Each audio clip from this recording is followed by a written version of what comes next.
Tā.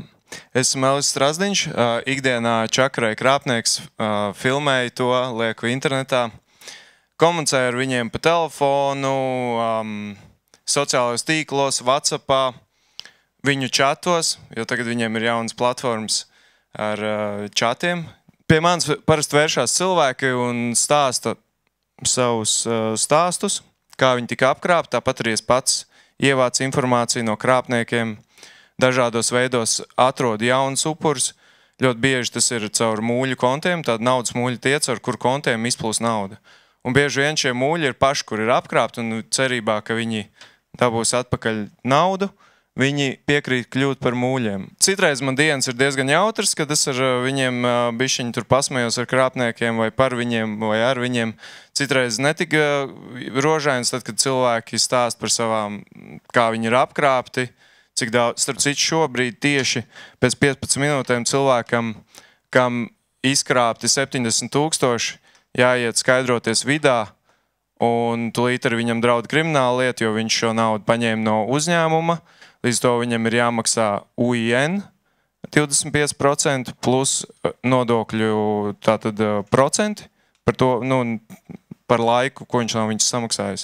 Jo tas bija pirms kaut pusgada, tātad uzreitinātie procenti. Es nezinu, vai soda procenti sanāk par pusgadu, bet...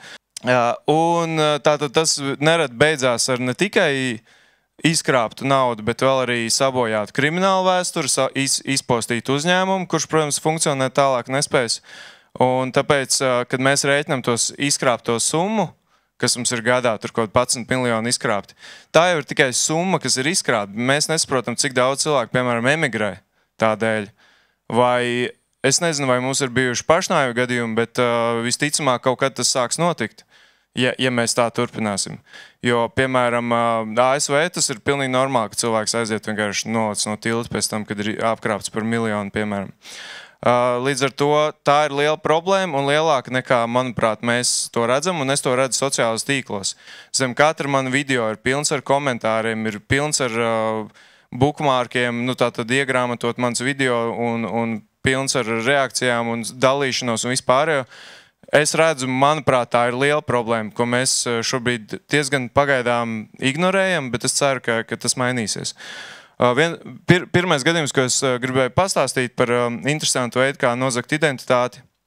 Cilvēks aiziet uz Eko Baltija vide miskasti izmet telefonu, atnāk krāpnieks, izvāk kaudzes telefoniem un min vienkārši ar vārnīcas uzbrukumu, dictionary attack, pinkodus. Tātad ir vārnīcas, kurās ir pilns ar populārākiem pinkodiem.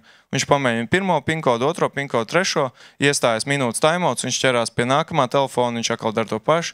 Nākamā, viņš iet uz riņķi atpakaļ pie pirmā, tur jau ir beidzies timeouts, viņš atkal min nākamo un tā uz riņķi, un vienam no 20 telefoniem viņš uzminēs. Un tas, kas būs tajā telefonā, es šo izstāstīju kādā televīzijā, pie manis atbrauc tā televīzija, viņi sākumā neticēja, ka to varēs izdarīt. Es teicu, dabūjiet no Eko Baltija vides kaut kādu kaudzes telefoniem, viņi atved 20 un 8 es dabūju vaļā. Un tur mēs atradām cilvēkus, tur meklēja pornogrāfiju, prostitūts, narkotikas, viņam bija visi sociālie tīkli ielogot, viņš vēl repoja par to, kā viņš pīpē zāli un vispārējo. E-pas, telegrams, kur viņš tās narkotikas noteikti arī pirka, pārlūk visu vēsturi, visu Gmails. Principā mums ir visu viņa identitāte. Ja tādam cilvēkam virsū būtu Smart ID 99%, ka izmanto to pašu pinkodu, ko telefons. Līdz ar to viss. Tātad PIN 1 mums ir, mēs varam jau autentificēties. PIN 2 varam uzminēt, pieliekot kaut kāds populārākos ciparus beigās. Labi, PIN 2 pieņemsim neizdodās uzminēt, bet mums ir PIN 1, mēs jau varam paņemt kredītus, jau kaut kādā veidā jau sačakarēt cilvēkam dzīvi. Daudz ko no tā, ko es stāstu, es ikdienā ļoti balansēju uz likumu robežu, manam juristam ir ļoti daudz darba. Daudz ko es te varbūt pastāstīšu, tas tā kā ir, bišķiņa nevar būt legāli, ko es arī eksperimentēju un daru, bet, lai informētu un saprastu to visu situāciju, man ir jādara, un es jums arī bišķi kaut ko pastāstīšu. Piemēram, LMT īziņa atnāk, abonementu LV, ļoti ticams domēns. Tā, tūlītām ieslēgsies pults. Un kas notiek, ja mēs atveram šo domēnu, tad mums jāievada viss, kā LMT izskatās, izņemot to, ka abonementu LV ļoti ticams LMT domēs, tieši tā kā LMT izmanto. Ievadam savus autentifikācijas datus, un tad kāds laiciņš paiet. Kāpēc paiet laiciņš? Tāpēc, ka krāpnieks ir saņēmis šos datus, viņš aiziet uz īsto LMT lapu, un viņus ievada. Un pēc tam tā tad jāapstiprina ar Smart ID. Ja mēs to apstiprinām, jo mēs domājam, ka tas LMT un arī pieprasījums atnāk no LMT, tāpēc, ka, kā es taču LMT lapā autentificējos, man arī atnāk pieprasījums, bet ne jau jūs autentificēties, bet kāds cits. Un tad cilvēks uztaisa SIM swap uzbrukumu, viņš tātad anulē īsto SIM kartu un pieslēdz savu eSIM uz to pašu numuru. Un pēc tam izsūta 1800 krāpnieciskas īziņas. Un plus, kas viņam vēl ir pieeja otrajam faktoram, ja kāds izmanto SMS kā otro faktoru, lūdzu nedariet to, tā ir ļoti slikta ideja. Un šis ir tikai viens no uzbrukumiem, kā uzbrukt SMS, izmantojot autentifikācijas lietotnes un vispār izmantojot otro faktoru obligāti. Un jā, un viņam ir pieeja otrajam faktoram, paroli uzminēt nav grūti, mūsdienās tik daudz datubāzes noplūduši, visticamāk jūsu paroli jau ir publiski. Ja jūs savu paroli pielikt šeit pie sienas, domāju, tas nevienam nebūtu nekāds jaunums. Un tāpēc paļaujieties tikai praktiski uz otro faktoru. Pirmo faktoru paroli, tas ir šobrīd jau nedroši. Un vēl izliekās par EDS-u, atkal ievadām datus, nodokļu atmaksu, tikai kas ir ļoti interesanti, ka neviens nepērš uzmanīt, ka tas ir PVN, nevis IN, bet, kur tas interesē, galvenais, ka nav dabūt atpakaļ, galvenais, ka rekur, cik mums tur pīķis ir 200 eiro pāri. Un jā, arī tur apakšā ir divas opcijas, kā dabūt naudu. Skaidrā naudā es pamēģināju skaidrā naudā. Protams, viss pogas paliek neaktīvs un var lejupielādēt iesniegumu. Un iesniegums pie tam ir PVN atgriešana ārvalstniekiem. Pilnīgs bezskars, viņi vienkārši nepievērš uzmanību tam, ko viņi... Tur viss ir, tur ir kļūdas, viss pārējais, pēc tā, protams, to visu var atpazīt. Un tad, ja mēs izvēlamies pirmo opciju, tad mēs ņemam savu Svetbanku vai kādu mums ir banka un uzreiz Smart ID. Un tur parādās summa, redziet, summa. Un mums liekas, ka mēs summu saņēmām, vai ne? Bet tā īstenībā tiks izsūtīt projām, jo tieši šāda paša summa parādīsies jums Smart ID. Un sakrīt, viss kārtībā, tad jūs līdz saņemšu naudu. Cik ērti, vai ne, valsts pārvalde ir uztaisījusi tik ērti servis, ka es varu burtiski minūtes laikā dabūt naudu. Un tad, protams, nauda aiziet projām, un viss ir pazaudēts. Tad ir vēl Facebook profilu zākšana. Jums atsūt šādu te ļoti ticamu Facebook linku, it kā jūsu Facebook stulīt. Un šis pats ir Instagramā un daudzos sociālos tīklos. Pārņem jūsu profilu, vai, piemēram, šādu pārņem profilu. Jā, šis tas pats, jā, bet Instagramā, vai, piemēram, šāds te draugs iepastē. Es nespēju nocēt, ka mūsu draugs ir aizgājis viņa saulē, tev, protams, interesē, kurš draugs. Uzreiz ir links uz nākamo postu, uzspiežam, nākamajā postā jau rekur ir fatāli traffic accident, blā, blā, blā. Mums taču gribās redzēt, kā tas mūsu draugs ir nomirs, vai ne? Protams, mēs varam vaļā šo te saiti, kas ir komentārā. Atveram uz īsu sekundi, reku parādās arī video un uzreiz Facebook logins. Bet vislabāk man patīk šajā ir tas links. Tur kāds ir vienkārši bijis tāds sliņas SGDGDGSF, vienkārši gulējis uz klaviatūras. Bet izskatās pēc Facebook, mēs ielogojamies, mums nozog profilu, un ko pēc tam var darīt? Pēc tam, ko viņi dara, viņi izsūta draugiem, prasa aizdot naudu un vēl kaut ko. Viņi, protams, ieliek tos pašu postus ar pazaudēto draugu. Viņi, ja jums ir karta piesaistīta, viņi var reklamēt visādas reklāmas likt un jūs kartu notērēt. Didriksonē bija pirms kaut gada storijas, kur viņai 7000 no uzņēmuma kartas nodedzināja reklāmās. Plus, ja viņi kaut ko liks postēs par kaut kādu investīciju platformu vai vēl kaut ko, jums tas ir labs draugs, kas to iepastē. Protams, ka jūs ticēsiet tam vairāk. Līdz to ir lielāka iespēja, ka jūs tur ievadīsiet savus datus vai autentificēsieties ar Smart ID. Un tā šeit ir policija, labi, to man ir ieraksts, bet tur nav nekas tāds. Tagad jaunākais trends ir Smart ID. Tā jums zvana Smart ID, un kas tur notiek tālāk? Reģistrācija no jaunā telefona ierīces IPHONE 11. Veikuši šo reģistrāciju nekavējoties savienojieties ar konsultantu spiežot ciparu 1. Nu jā, un tad nospiež 1, un tad jau savienojās ar jau konsultanti. Un, jā. Un tas, kas notiek tālāk, viņš autentificēs. Mēs ar Sanitu arī sazvanījāmies, es mēģināju saprast, man ir vairāk stāstu šādi, kur ir apkrāpti, un tad mēs mēģinājām ar Sanitu savilkt kopā, kas tad tur īsti notiek. Un, jo es tā, ka man nesapratu, kāpēc viņi grib Smart ID autentificēties, tātad Smart ID portālā.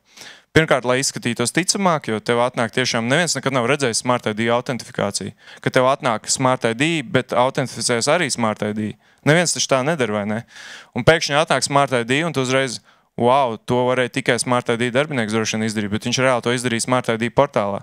Tālāk viņš apskatās pēdējos servisus, kur tu esi autentificējies, kurās bankās. Un tad tālāk viņš jau tā kā improvizē ar scenāriju. Tālāk jau ir aiziet improvizācija. Ja tu esi pēdējais Svetbankā autentificējies, tev savieno ar policistu, un tad atgriežās tas pirmais skams, ko es jums rādīju, ka zvana policija. Agrāk zvanīja pa taisno no Svetbankas, tagad izmanto pirmo soli Smart ID, lai padarītu to visu ticamāk. Un pēc tam jau tev savieno ar Svetbankas speciālistu, kurš jau tev iet pa soļiem cauri un jau tev stāsta, kas tev ir jādara, kas nav jādara. Jā, un lai to visu pētītu, es saskaņojot ar bankām, man ir savs pagaidām Svetbanka kopija, bet ir arī, drīz būs arī citu banku kopijas, un tad tie krāpnieki slēdzās pie mana datora klāt. Šis gan ir legāli, šo es varu stāstīt. Un tad viņi redz tos manas konts ar mežonīgajām naudām. Vēl vakar man šodien arī droši vien kaut drīz zvanīs krāpniec, kur ir ļoti interesēta manā bankas kontā. Un tad, kad viņi jau tālāk jau viņi saka, ka viņi var uztaisīt iesniegumu par tai bankai, lai to naudu atgriezt, kas jums it kā ir izkrāpta. Nu, ne gluži izkrāpta, tur sanāk, ka kāds uz jūsu vārdu mēģinās paņemt kredītu. Realitātē tas, ko viņi dara, viņi pieslēdzas pie bankas un paši paņem kredītu. Un tad tā nauda reāli arī ienāk, bet viņi ir jāatgriež atpakaļ, protams, bet uz kurienu, ne jau tur, no kurienes viņi atnāca, viņi atgriež uz mūļa kontu kaut kādu. Un jā, šeit arī vēl viens triks tas, ka tas konta turētāja vārds ar kontu numuru var nesakrist. Tātad, ja jums kāds atsūta rēķinu ar AS Svetbanku vienalga, bet ieliek cits bankas nosaukumu, tas maksājums aizies. Un mēs to reāli testējām. Citadelē, starp citu, arī iekšējie maksājumi netiek pārbaudīti. Svetbankai iekšēji tiek pārbaudīti, tāpēc daudz, kas skaita, vienmēr zina, ka ievad nepareiz vārdu, reiz Svetbanka bļaustās, ka nevar. Bet tas strādā tikai iekšēji bankā, ārējiem maksājumiem tas nestrādās. Savukārt Citadelē vispār tas nestrādā nekur ne iekšējiem, ne ārējiem. Iespējams, tas ir pareizāk, pieradina cilvēks, ka tas netiek pārbaudīts, bet mēs pārbaudījām, mēs Citadeles iekšēnē izsūtījām kaut kādu pilnīgi nonsens uzņēmumu nosaukumu ierakstījām un fizisks personas kontu un nauda aizgāja bez problēmām. Un tas, ko vēl viņi var izdarīt pēc tam, kad ir nozaguši Smart ID, viņi var pievienot arī savu kontu. Kā vēl notiek tie Smart ID zākšana? Cilvēks grib paņemt kredītu, viņš atrod, viņam Latvijā vairs nedod neviens kredītu, man tādi vairāk gadījumi bijuši, un viņi man raksta, tā kā es izdomāju alternatīvu aizdevumu paņemt, atrod kaut kādu newbank.com un kāds tikai vēl nē, un tur prasa autentificēties, protams, ar banku. Un ar Smart ID. Tad ar Smart ID autentificējies savā Svetbankā, un ko viņi izdara, viņi pievieno ierīci. Tāpēc varat paskatīties savā Svetbankā un citās lietotnēs, ko jūs lietojat banku, vai jums nav kaut kāds mistisks ierīcis pievienots. Jo līdz 50 eiro var mierīgi aizskaitīt. Viņi mierīgi skaita projām no tavu konta pa 50 eiro. Jo zib maksājumi pat uz svešiem kontiem. Mēs vēl nesen testējām. Mums iedeva pilnīgi svešu kontu, bija jāapmaksā bērnam pulciņš 50 eiro un nekāda ne Smart ID, nekas vienkārši aizgāja. Vēl, Smart ID pieprasījumi. Man regulāri, tā kā man personas kodu jau krāpnieki zina, viņi man vienkārši bombardē ar Smart ID pieprasījumiem. Tas, ko es iesaku, pirmkārt, kā jūs teicu, nomainiet PIN 1, lai nesakrīt ar telefonu. Jo, ja kāds atbloķēs jūsu telefonu, protams, vispār, ja jūs metat ārā, iznīciniet telefonu vai vismaz datus iznīciniet. Bet otrais ir, ja jūs tomēr kaut kādā veidā pazaudēsiet telefonu, tad nelietojiet to pašu PIN kodu Smart ID, ko telefonā. Un izslēdziet notifikācijas Smart ID. Jums nav vajadzīgs, ja jūs kaut kur autentificēsieties, jūs atversiet Smart ID un apstiprināsiet. Bet man gadījumā man vienkārši paziņa strādā certā, un viņi sēž kopā ar savu draudzeni, un draudzenei novibrē telefons, viņa atver un vienkārši ievad PIN 1, un izrādās tas bija Smart ID. Jo cilvēki jau nepiedomā vienkārši, ievada automātiski. Un viņi prasa, kāpēc tu ievadīji PIN 1? Un viņi Jā, es nezinu, kāpēc es ievadīju. Vienkārši, kā man prasa, es ievadu. Un viņi cer tā strādā. Viņi saka, mēs visu laiku par to informējam. Tā kā, ko tu dari? Kāpēc neskaties mūsu saturu? Bet nav interesanti. Reāli garlaicīgs jūsu saturs. Un tāpēc arī es veidoju TikToks un vispārējo, jo vienkārši, manuprāt, oficiālā apziņošana, kāda šobrīd notiek, viņi ir garlaicīgi cilvēkiem. Viņi nepatērē un pēc tam iekrīt, un tad ir slikti. Vēl ko, kas man nepatīk Latvijā, ko mēs jau ar Sanitu runājām, klienti, Smart ID, kas ir klienti, viņi neizmanto šos 3 ciparus uz ekrāna, kas parādās. Tātad lapa jums uzmet ciparus kaut kāds, un jums Smart ID aplikācijā jāizvēlas no 3, ko tad jums ekrānā rāda. Tas visu šo izslēdz momentā, tāpēc, ka jūs neredzat ekrānu, jūs nezināt, kur no tiem 3 kodiem apstiprināt. Un mums ir jāstrādā ar klientiem, lai viņi to dara, tāpēc, ka, citādi šis te būs iespējams, es nezinu, pilnīgs stulbums, bet jā, es nezinu. Tad, protams, mākslīgais intelekts, par ko jau Gats runāja, ka Vladimirs Putins reklamē investīciju platformas. Tur, jā, var investēt vēl kaut kas. Protams, Zuckerbergs investīciju platformas. Savā ziņā identitātes zākšana, bet pastāstīšu jums tad par mākslīgo intelektu. Tāda šāda notiek mākslīgā intelekta apmācība. Vakar, starp citu, nopublicēju video, kā mēs pārveidojām balsi ar mākslīgo intelektu, cik īstenībā tur ir daudz soļi, bet tie soļi visi jau tiek samazināti tik ātri, ka šobrīd to visu var darīt arī reālajā laikā, principā izlikties par kādu citu personu. Es, protams, arī apmācu bieži vien uzņēmumus par drošību, un es arī pret uzņēmumiem izmantoju dažādus trikus. Ko es varu pateikt? Kā ir jauns triks, tā visi iekrīt vienkārši. Reāli es aizgāju vienā pasākumā, izlīmējām pie tādas papīriša ar QR kodiem pie ieejas vienkārši. Principā, kurš var aiziet, vienkārši nolīmē. Un 10% uzņēmuma darbinieki, virs 10% noskanēja QR kodu, kurā nebija nekāda sakara ar uzņēmumu. Un ievadīja visu tātad e-pastu, vārdu, uzvārdu, ja būtu paprasījis vēl kaut ko, viņi arī to būtu ievadījuši. Tikko ir kaut kas jauns triks, tā momentā visi iekritīs. Un šeit es arī, es izmantoju sociālās inženierijas, kā es izdarīju, piezvanīju uzņēmumu vadītājiem, pēc tam pateicu, lai man tā darbiniece piezvan man, un viņš nodeva tai darbiniecei, un darbiniece, kā man uzņēmuma vadītājs paprasīja, lai es piezvanu, tātad tas ir īsts cilvēks otrā pusē. Viņi man piezvanīja, es izlikos par kādu citu uzņēmumu, mēs tur parunājām, paprasīju dažādas informāciju, ko man nevajadzēja zināt, to man izstāstīja visu. Un pēc tam es vēl uztrenēju mākslīgo intelektu ar balsi, un tad ar šī cilvēka balsi. Un tad... Čau, no HR. Es nesen lasīju pētījumu, ka darbinieki, kur nesās dažādas krāsas dečus, ir produktīvāki. Tāpēc mēs nolēmām, ka varētu ieviest arī mūsu ofisā noteikumu, ka visiem ir jānēsā dažādas dečus. Ko tu saki par to? Un šo es pēc tam uzņēmumu vadītājiem nosūtīju. Tā kā, jā, šādi visādi negaidīti uzbrukumi un visi iekritīs. Un vēl bija pēdējais, ko es gribēju pastāstīt, Hongkongā bija tikai finanšu krāpniecība, cilvēkam piezvanīja 25 miljonus vajag pārskaitīt. Piezvanīja kolēģis no Lielbritānijas, finanšu direktors, no viņa telefona numuru, viņa balsī runā. Un tas darbinieks Hongkongā saka, ka viņš nepārskaitīs, jo mēs tā nedaram. Un tad viņi uztaisīja Zoom zvanu. Mums nav bildes no Zoom zvanu, bet izskatīties tas varēja apmēram tā.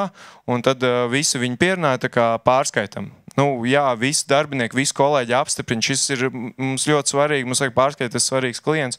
Un tad iedomājieties, ja šis būtu, piemēram, viņš, tad vispārēji ir dziļviltojumi. Visi kolēģi, balsis, video, viss ir dziļviltojumi.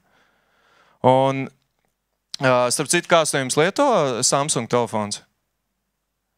Jūs lietojat sejas atbloķēšanu? Ir kāds, kurš lieto sejas atbloķēšanu? Ļoti pareizi. Lieto, jā. Iesaku izslēgt ārā. Drīz iespējams es parādīšu vienu video, es vēl nezinu, vai publicēt viņu vai nē, bet var ar mākslīgu intelektu var kustināt galvu, visu darīt, principā, un noliec pretī ekrānu. OLED ekrānu pieliec un, principā, tu arī bloķēt vaļā visas lietas.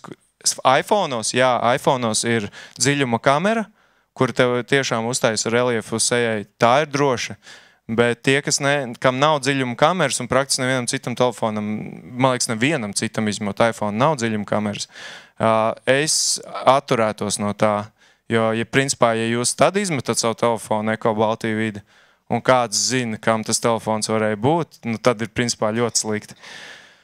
Kopumā, jā, es vienmēr prezentācijā saku, sakiet nē, bet realitāte ir tāda, ka ir kiberdrošības apmācības kursos, arī starptautiskos lielos kursos, vienmēr viens no jautājumiem ir, kā pasargāt lietotājus no uzbrukumiem, no pikšķerēšanas uzbrukumiem, no visādiem. Un pareizā atbilde vienmēr ir apmācība. Mēs jau varam gudri pateikt, necel svešs telefons vēl kaut kā, ja tev pazīstams telefons piezinīs. Jo viņi bieži vien arī man ir bijis, ka es zvanu atpakaļ uz to numuru, no kā man zvanu, lai vienkārši interesi pēc, par ko viņš šoreiz ir izlikušies. Un reāli liels Latvijas uzņēmums man paceļ. Jā, mūsu uzņēmumi bieži izvana to krāpšanām. Ko darīt, ja reāli pazīstams numurs piezina? Tāpat arī, ko darīt, ja jauns kaut kāds schēmas parādās? Visu laiku ir jāapmāca cilvēki konstanti. Un šeit es gribētu, jā, mums ir nacionālās kiberdrošības likums, mums ir NIS2 direktīvas, bet tās visas attiecās tikai uz juridiskām personām, ar sīkiem izņēmumiem fiziskām personām. Bet praktiski fiziskām personām tas neko nemainīs.